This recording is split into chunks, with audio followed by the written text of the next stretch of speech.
Governor Abbott is not listening to the Biden administration's rules and regulations and has basically just said, no, we're not going to abide by them. Texas does not have the ability, according to the Constitution, to make foreign policy, which is what border control is. So they're circumventing, or trying to circumvent what's going on with the Biden administration. At the same time, you have the Republicans openly saying they will not do anything to fix the border crisis that they created as long as Joseph Biden is president. They only want to do it if it's a Republican president. And that really is not going to help anyone.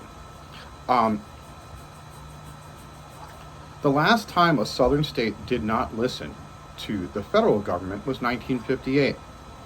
And Dwight David Eisenhower, a former five-star general and head of the military under SHAPE in World War II, sent the National Guard in to enforce the law.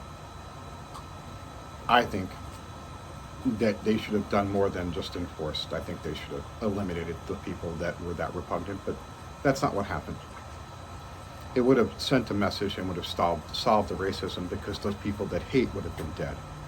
And their children, their grandchildren are perpetrating the same hate against the same people how many years later? 1958.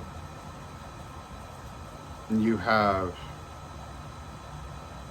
Oklahoma, which is adjacent to Texas, going after Hispanics and people who look like Hispanics. In Texas, you have pregnant women and brown people being pulled over by Texas state laws because they're profiling based on the color of your skin. Gee, that's illegal.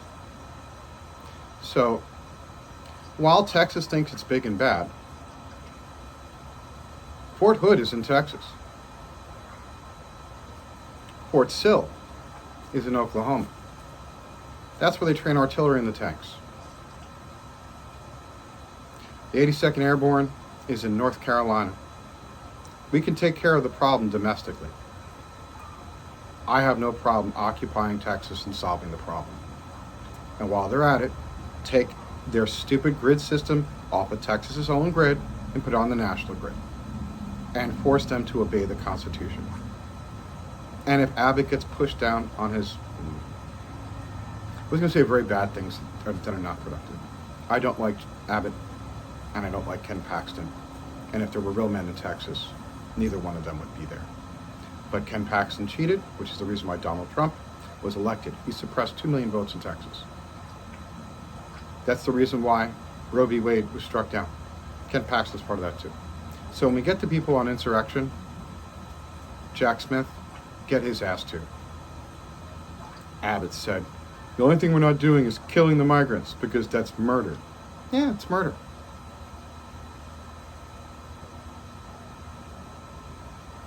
I don't care anymore. I'm so angry. There are people starving in Texas. Abbott turned away money for children to eat over the summer. Uvalde, we found out, was because cops don't train and are not willing to put their life on the line to protect children during a shooting. I was in a classroom from 1995 to 2020.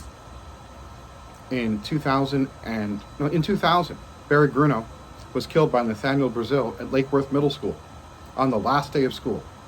I was 30. I was 29. I was almost 30. He left behind a child who is now 24.